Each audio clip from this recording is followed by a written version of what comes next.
सब लोग लगाया वो जी, ठाकरिया ने समझा वो जी।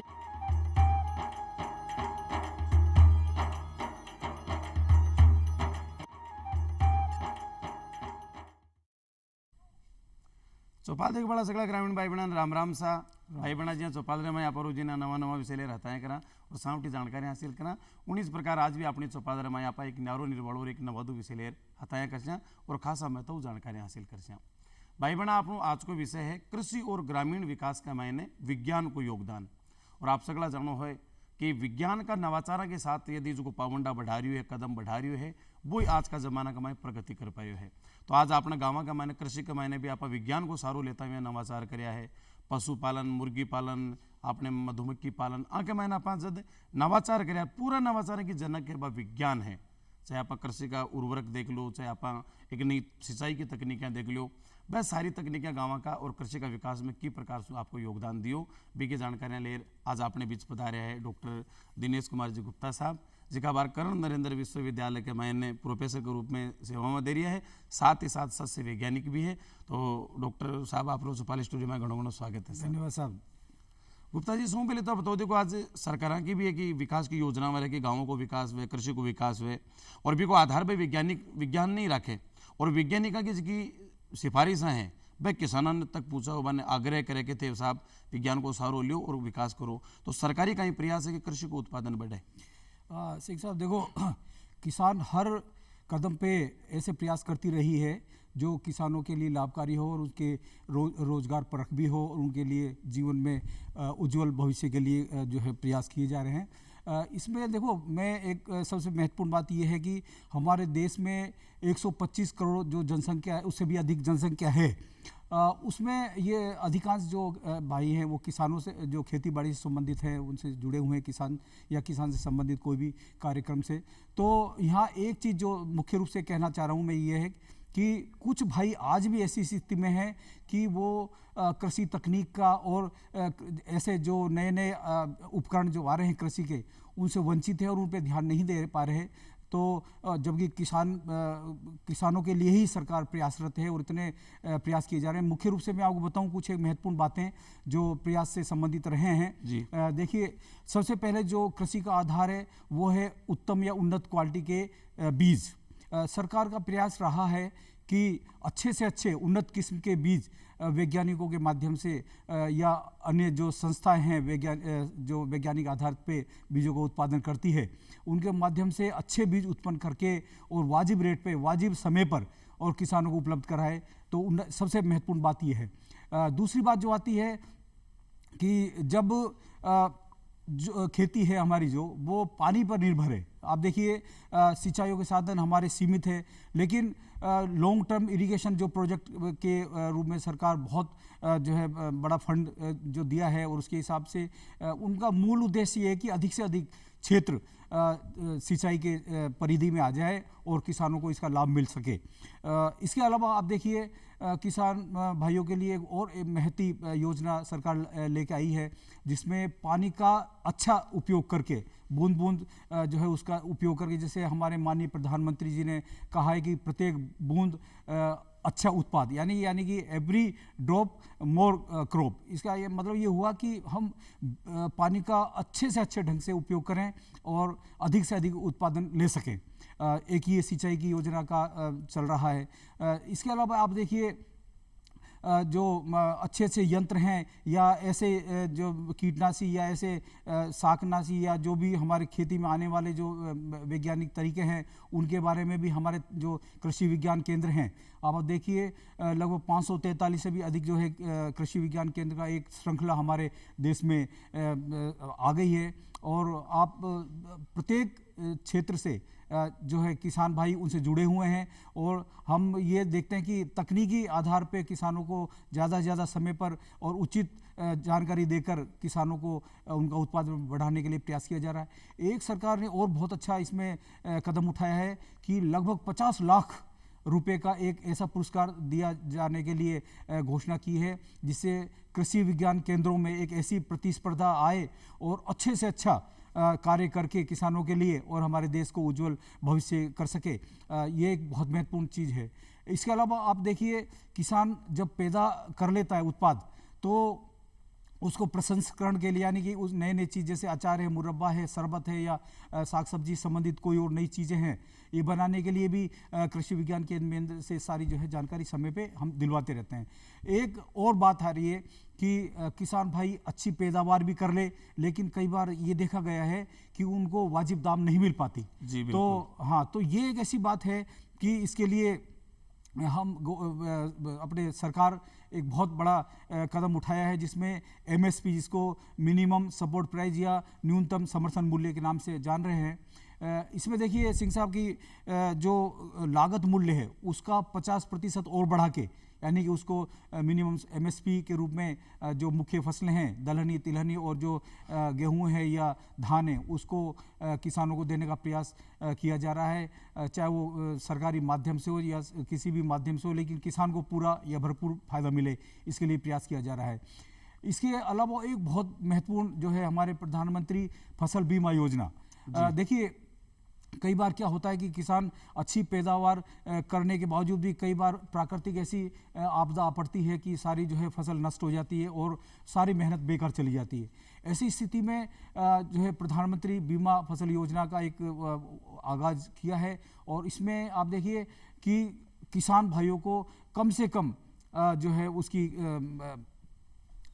पैसा देकर और अपना फसल का बीमा हो जाता है और अच्छे से लाभ दिलने का प्रयास किया जाता है। यानी कि सरकारी स्तर पर इसका प्रयास है, बहुत ही बढ़िया वेरिया है जी। ये तकनीकी है, मैंने कृषि यंत्र है, चाहे वह खाद उर्वरक है, अच्छा बीज है, और साथ ही साथ भी किसी के जिन्स हैं वहाँ को भी वाजिब मूल्य भी मिले के लिए भी प्रयास करियो जा रही है। आप बताया कि लागत मूल्य है भी को दोगुणों करे भी को MSP यानी कि न्यूनतम समर्थन मूल्य करियो जाए, बहुत ही अच्छी व्यवस्था है। अब बात करिए जी विज्ञान को कहीं योगदान है में, तो एक डॉक्टर साहब इनको टाइम हो कि बैलेंस तो चढ़त चालिया करता कुआं में, रहट चालिया करता, और फिर एक टाइम आयु कि कुआं के माने बिजली की मोटर लगी, बम्बो डाक्या करतो, और फिर आई ट्यूबवेल चाली, फुंवारा या अब बूंद बूंद से सिंचाई चल रही है। तो तकनीकी की बात करा आप, ये बैलेंस हुई पहली खेत ने जोता, ऊँट सू जोता है, पाटा सू जोता करता, फिर ट्रैक्टर आएगा वहाँ की जगह, और एक हड़ की जगह 10-15 हड़ चाल लगा कल्टीवेटर में, प्लाऊ, एरो, कई चीजें आएगी। तो ऐसे की उपकरण है, कृषि उपकरण, वैज्ञानिक उपकरण, ए गांव की उन्नति में और कृषि की उन्नति में कहीं भूमिका निभाई। बहुत अच्छा प्रश्न है। देखिए, पहले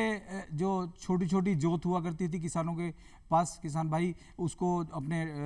बैलों के माध्यम से जोतने के लिए, और उनके पास और कोई सहारा भी नहीं था। लेकिन जैसे ही ट्रैक्टर या अन्य जो हमारे कृषि उपकरण हैं, जैसे कल्टीवेटर है, हैरो है, डिस्क प्लो है, और ये आने से क्या हुआ कि एक क्रांति आ गई। कुछ ही समय में और ज़मीन को तैयारी आसानी से की जा सकती है, और पूरे लंबे क्षेत्र को भी हमारा आसानी से बुआई समय पर कर सकते हैं। आप ये देखिए, जैसे हमने कई बार देखा कि खरीफ वाली यानी बरसात वाली फसलों के रूप में विशेष रूप से एक चीज़ देखने को मिली कि अगर मान लीजिए जो पूर्व समय की जो आप बात कर रहे हैं, उस समय हम किसान के पास इतना समय नहीं हुआ करता था कि वो समय पे बिजाई कर सके, फसल पानी जो बरसा है उसका लाभ ले सके। लेकिन आज चूंकि हमारे पास ऐसे कृषि यंत्र हैं, ऐसी सुविधाएं उपलब्ध है जिससे हम सारा जो है समय पे पूरा कर सकते हैं। तो ये विज्ञान का ही एक ऐसा आधार है जो कृषि में एक आमूलचूल परिवर्तन लेके आया है। और पहले ये जानकारी भी को नहीं है, ज़्यादा जानकारी का माध्यम भी को नहीं है, अब को नहीं है, अब तुरंत अपन ध्यान पड़ जाए भाई ये टाइम का बिजाई कर देनी चाहिए, मेहनत कर देनी चाहिए जी। अच्छा, एक आप देखा कि मंडी की शुरुआत है, मंडी भी एक किसान का जीवन का मैंने बहुत विकास करियो है, बिना अच्छे वाजिब मूल्य मिले है, एक जगह बाप को अनाज बेचते बिना ज़्यादा चक्कर नहीं काटना पड़े। तो एक गाँव का और किसान की प्रगति है, एक हमारी मंडी की कहीं भूमिका रही जी। देखिए, जहाँ आप ये जींसों का वाजिब दाम की बात कर रहे हैं, पहले जब ये ऐसी व्यवस्था नहीं थी, जब किसान को उन्हें पौने दामों में या ऐसे व्यापारियों को बेच देना पड़ता था और किसान को पूरी जो मेहनत का लाभ नहीं मिल पाता था। लेकिन जैसे जैसे हमारी ये व्यवस्थाएं बदली और सरकारों ने विशेष प्रयास किए, तो हमने जैसे आपसे बात की MSP यानी कि न्यूनतम समर्थन मूल्य जो है उसकी लागत का लगभग 1.5 गुना वो हर फसलों का जो है मुख्य फसलों का दलहनी या तिलहनी या गेहूं और चावल है जिसको धान बोल रहे हैं, इनका जो है खरीद पे प्रयास हुआ। लेकिन एक चीज़ जो देखने में यहाँ सबसे महत्वपूर्ण आई वो ये कि जैसे ही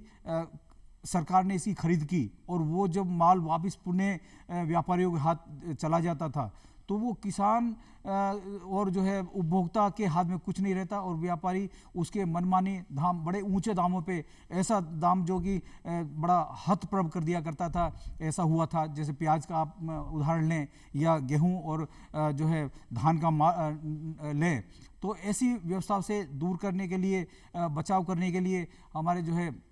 सरकार इसकी खरीद करके और आयात निर्यात नीति पे विशेष ध्यान दे रही हैं और कुछ मेगा फूड पार्क भी तैयार किए जिससे कि बहुत सारे परीक्षण भी हो पाते हैं और उनके माध्यम से किसानों को वाजिब मूल्य मिल पाता है और जो है वो ठगाया नहीं जा पाता किसान। बहुत बढ़िया बात बताई। अच्छा, मंडी की भूमिका के साथ साथ आप यहाँ देखा जी, यहाँ किसान आपकी जो उपज है बिन बेचबो नहीं चाहे और बी का उत्पाद तैयार करे। जी आप मेरे घर गेहूं एरिया है तो मैं भी को आटो बना लूँ और आटा को व्यापार करूं,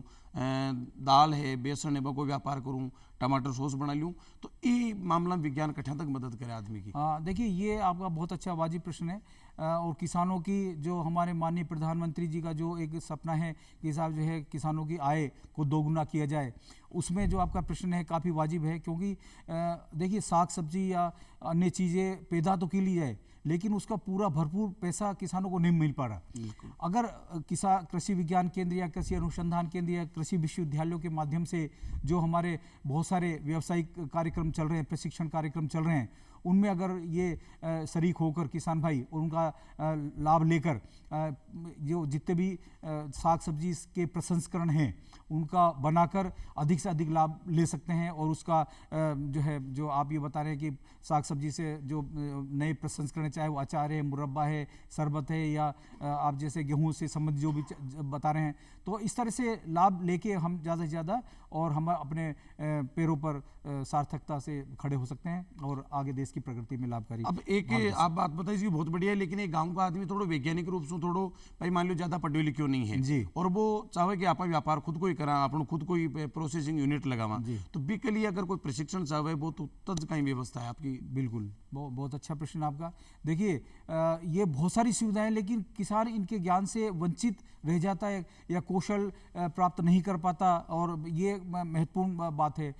तो ये जो अपन जो ये डिस्कस कर रहे हैं, अपन ये जो वार्ता कर रहे हैं, ये इसका मूल उद्देश्य भी यही हो कि किसानों तक इसी जानकारी पहुंचे। देखिए, कृषि विज्ञान केंद्र एक ऐसी संस्था है जहां पर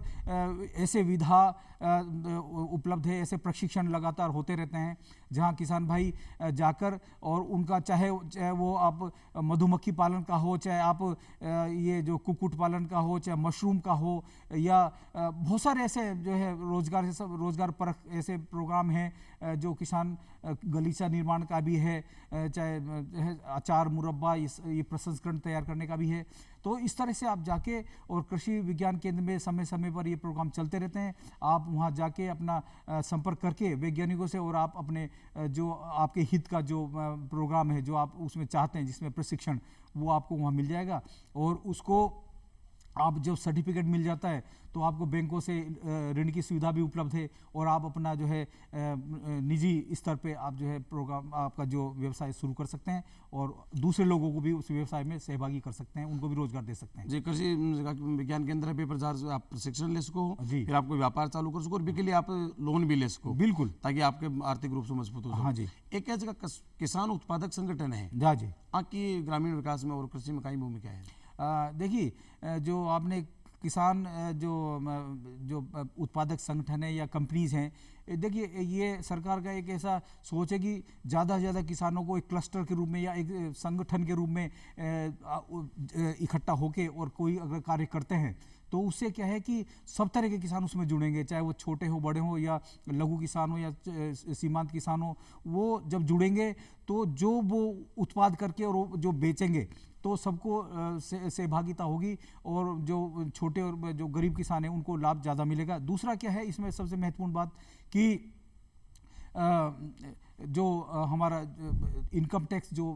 इस उत्पाद के माध्यम से जो पैसा कमाया जाएगा उसका इनकम टैक्स में भी राहत का प्रावधान रहा है।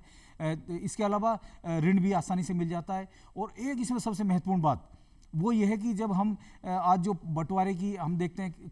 खेती और भूमि तो एक सीमित है, और उसमें भी जब आगे बंटवारा होता है तो बड़ा दुख होता है। लेकिन जब हम ये संगठन, किसान संगठन जो बात कर रहे हैं हम, ऐसा अगर संगठन में जब होती है तो इसमें क्या है कि भूमि का आगे जो बंटवारा है वो रुक जाता है, और एक क्लस्टर में, एक संगठन में किसान जो है व्यवसाय के रूप में खेती को लेते हैं, और लाभकारी एक कदम हो सकता है। जी, किसान संगठन का मैंने भी साथ में रबो, बहुत बढ़िया बात है। और एक आप जी बात करें पुराने ज़माने की सिंचाई को तरीको हो जी, और एक आजकल बूंद बूंद फंवारा है, तो अब वैज्ञानिक विधि है जी, तो अब वैज्ञानिक विधि सही है या बात सही ही, एक बार हम जरूर बताओ कि आज का जो किसान है जी। वो कौन सी चीज़ ने काम में ले ताकि वहाँ उत्पादन भी ज़्यादा हुए और खपत भी कम हुए और फायदे मिले। देखिए सिंह साहब, एक आपने ये भी इस समय जो खेती का अहम मुद्दा है वो ये है वास्तव में। देखिए सरकार ने फव्वारा पे, बूंद बूंद सिंचाई पे और माइक्रो इरिगेशन सिस्टम पे या फार्म पॉन्ड पे अभी हमारे माननीय जो मुख्यमंत्री जी ने भी जो कृषि पर आधारित जो बजट जो पेश किया, उसमें भी इनका विशेष रूप से प्रावधान रखा है कि जो सिंचाई की जो ये योजना जो आप बता रहे हैं, ये एक ऐसी योजना है जिसमें कम से कम जल में अधिक से अधिक क्षेत्र हम जो है लाभान्वित कर सकते हैं, ज़्यादा क्षेत्र में खेती कर सकते हैं। देखिए आप जो पुरानी पूर्व की बात कर रहे हैं, उस समय जो कम क्षेत्रों में सिंचाई की व्यवस्था हो पाती थी और बहुत लंबा समय लगता था, चड़स के माध्यम से या जो दूसरे कुएं के माध्यम से हम करते थे। लेकिन आज जो है सिंचाई की परिभाषा ही बिल्कुल बदल चुकी है कि विज्ञान ने इतना सब कुछ किसानों के पास कर दिया कि जो वो डोलिया या धोरे बनाया करते थे, जिससे पानी जब जाता था तो अधिकांश पानी उसमें नुकसान हो जाता, पानी का खेत तक पहुँचते ही। लेकिन जो आज हमारी जो व्यवस्थाएं हैं, वैज्ञानिक तरीके हैं सिंचाई के, चाहे वो बूंद बूंद का हो जिसको ड्रिप इरिगेशन के बोलते हैं, या फव्वारा से हो, या लघु सिंचाई के साधन हो, ये एक ऐसे साधन है कि पूरा पानी खेत तक सीधा पहुंचता है और कम समय में, कम लागत में और अधिक क्षेत्र उसमें उत्पादित जो है कृषि का उत्पादन हम ले पाते हैं। ये एक बहुत बड़ी बात है और ये प्रयास बड़े सार्थक हो रहे हैं, किसानों को लाभ भी मिल रहा है। और एक सबसे बड़ी बात यह है कि इससे चूंकि जब बूंद बूंद खेती होती है तो ज़मीन ज़्यादा क्षेत्र में उसको खराब नहीं हो पाती, तो इसमें खरपतवार भी कम होते हैं और लागत मूल्य भी कम आता है और पैदावार अधिक होती है। और बीएम भी अपने राजस्थान में तो पानी की कमी पानी है, की बिल्कुल तो अपन तो सोच समझ रहे अपन बूंद बूंद सिंचाई वालों काम में लेना चाहिए ताकि सही जगह से जड़ है बटे पानी लाग जाए, खरपतवार भी को नहीं हुए। बहुत अच्छी बात है।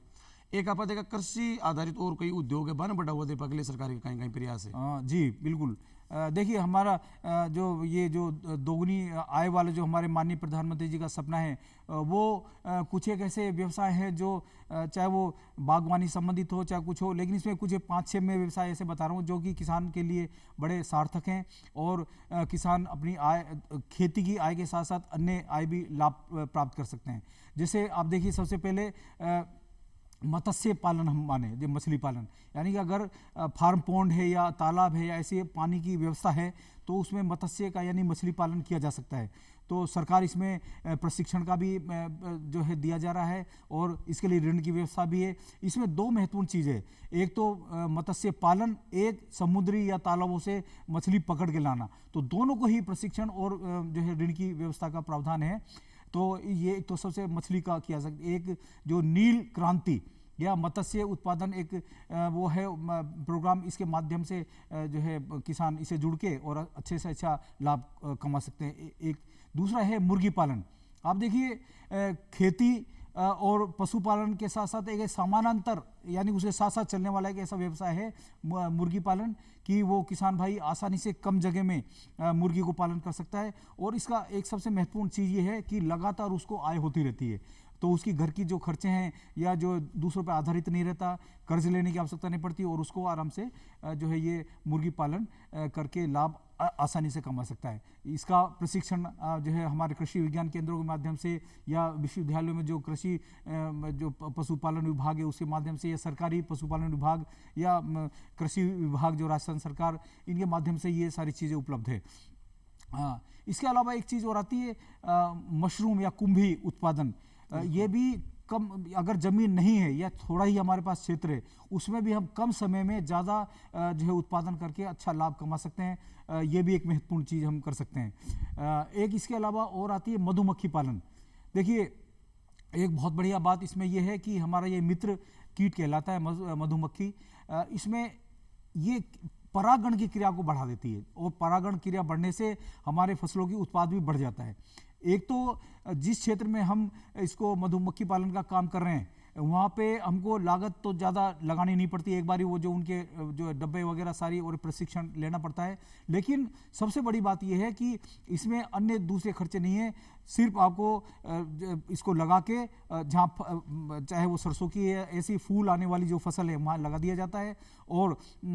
ये से परागण की क्रिया बढ़ जाती है, तो एक तो पैदावार बढ़ जाती है, दूसरा अतिरिक्त जो शहद प्राप्त होता है, ये शहद जो प्राप्त होता है इससे अतिरिक्त लाभ होता है किसानों को और उसकी आमदनी बढ़ जाती है और ये किसानों के लिए बड़ा लाभकारी विषय है। एक चीज़ और आती है इसमें कि साहब जो है राष्ट्रीय बांस मिशन, इसमें क्या है कि सरकार बांसों को पैदावार और उससे संबंधित जो जितने व्यवसाय हैं, चाहे वो छबड़ी बनाना या दूसरे कलात्मक ऐसी चीज़ें बनाना, जिससे हाँ वो बेच के और किसान बहुत अच्छा पैसा कमा लेता है और उसकी लाभ भी बढ़ जाता है और उसकी जो किसान के साथ साथ कृषि के साथ साथ उसके अन्य स्रोत जो है शुरू हो जाते हैं। इसके अलावा और बहुत सारे ऐसे व्यवसाय हैं। जी, एक रेशम को कीट है जी, रेशम की उत्पादन है वो भी शायद में है। तो बिल्कुल सही बात बताया आपने कि जो रेशम कीट का उत्पादन है वो भी जैसे हम जो मलबेरी यानी कि जो ये जो सहतूत होता है, सहतूत के वृक्ष पे इसको पाला जाता है और इसमें जो है कोकून तैयार हो गए, उसके रेशे को निकाल के और उसके रेशे के उसमें रेशम के उत्पाद तैयार करके किसान जो है अपने आय को बढ़ा सकते हैं। तो इस तरह से ये कुछ ऐसे आधारित कृषि आधारित कुछ ऐसे व्यवसाय हैं जो कि बहुत लाभकारी रहे हैं और किसान भाई इसको करके और लाभ कमा सकते हैं। अब विज्ञान की भूमिका की बात कर रहे हैं, अभी का योगदान की बात कर रहे हैं, तो आपने देखा कि पहली विद्युत ऊर्जा से आप कुआ चलाया करा फिलहाल, तो लेकिन सौर ऊर्जा और पवन ऊर्जा को भी यदि आप प्रयोग करा तो इस दिशा में कहीं प्रयास हो रही है। बिल्कुल साहब, ये देखिए जो आपने विद्युत ऊर्जा या अन्य ऊर्जा जो ऐसे स्रोत हैं वो कि एक समय सीमा तक हमारे पास उपलब्ध है या एक लिमिटेड हमारे पास भंडार है, लेकिन आप देखिए प्रकृति ने हमें एक ऐसी चीज़ों से नवाजा है जिसको हम इस्तेमाल करना ही भूल गए थे। लेकिन जब वैज्ञानिक ने सोचा कि भाई हम ऐसे स्रोतों की ओर जो कि कभी ख़त्म ही ना हो ऐसे स्रोतों पर ध्यान दिया जाए, तो सूर्य से प्राप्त ऊर्जा जिसको सोलर ऊर्जा के नाम से जानते हैं, उसको देखिए उसको पैनल के माध्यम से उसको ऊर्जा इकट्ठी करके और सारे कृषि से संबंधित कार्य वो भी किया जा रहा है, उसमें विद्युत का भी उत्पादन किया जा रहा है और किसान या अन्य जो लोग हैं वो उसको इकट्ठा करके ऊर्जा बेच के भी उसको अपना जो है और जो है अच्छा इनकम कमा सकते हैं। एक दूसरी जो वायु से जो आपने कहा वायु पवन चक्की या दूसरे है, ये भी देखिए विंड वेन भी बोलते हैं इसको, ये भी एक ऐसी क्षमता है जो कि हमें असीमित सीमाओं में हमें उपलब्ध है और प्रकृति में काफ़ी इसके जो है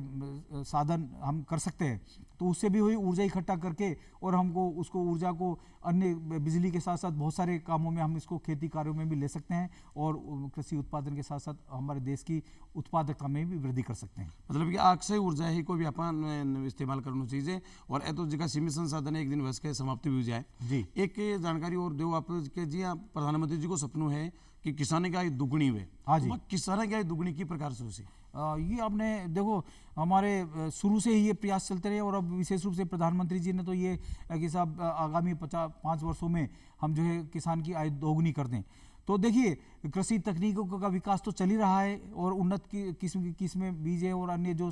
काम तो चल ही रहा है, इसके साथ साथ कुछ ऐसी महत्वपूर्ण चीज़ें हैं जिससे किसान की आय को दोगुना करने में सहायक सिद्ध होंगे। जैसे मैं आपको बताऊं बागवानी,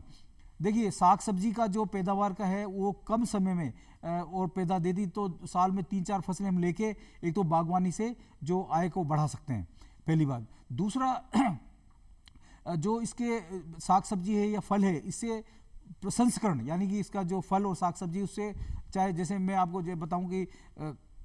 चाहे टमाटर का केचप है चाहे वो सॉस है या अन्य जो चीज़ें हैं या जैसे आलू का चिप्स है या अन्य, तो यहाँ मैं कह ऐसे प्रसंस्करण तैयार करके और उसको जो है पैसे को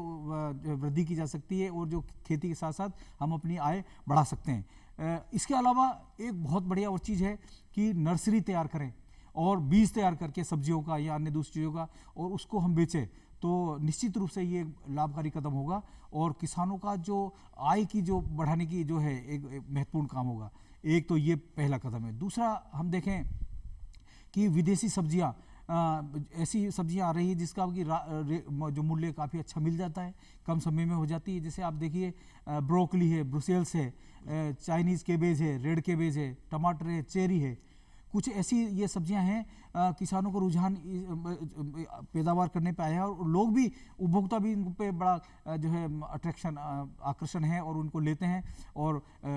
किसानों की आय बढ़ रही है। इसके अलावा आप देखिए जो हमारी जैविक खेती है, इससे आधार पे अगर हम साग सब्जियों को उत्पन्न करें तो ये देखा गया है कि लोगों में अपने स्वास्थ्य के प्रति बहुत जागरूकता आई है। और आज के जो परिवेश हम देखते हैं, चाहे वो जल हो, चाहे भूमि हो, चाहे